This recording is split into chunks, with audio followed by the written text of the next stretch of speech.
Bir insan ömrü neye vermeli?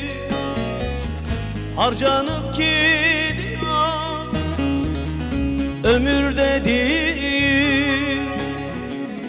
Yolda kalan da bir, yürüyen de bir. Harcanıp gidiyor ömür dediğim.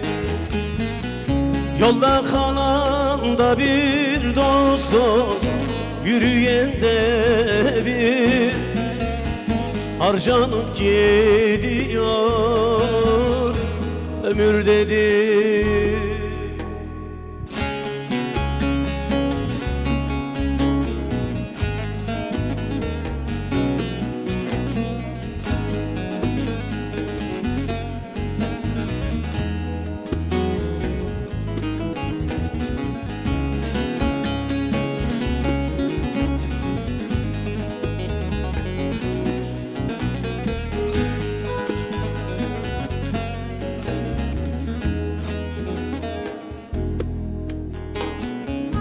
Yüreğim ürperir kapı çalınsa, esmeyen yelinde hille sezerler.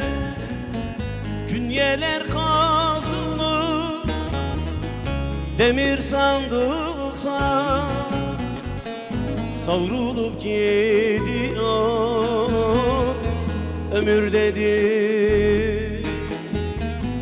Künyeler kazılır dost dost demir sandıkta, savrulup gidiyor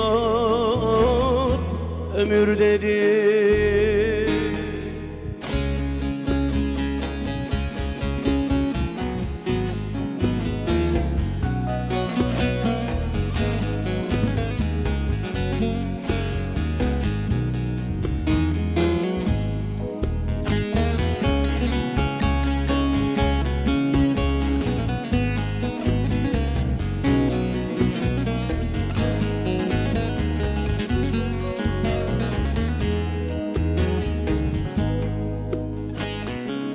Dışı eli yakar, içi de beni,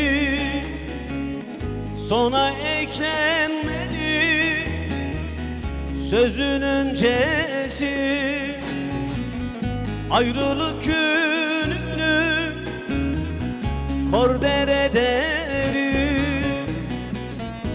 bölünüp gidiyor ömür dedi. Ayrılık gününün hey dost kor dereleri, bölünüp gidiyor ömür dedi.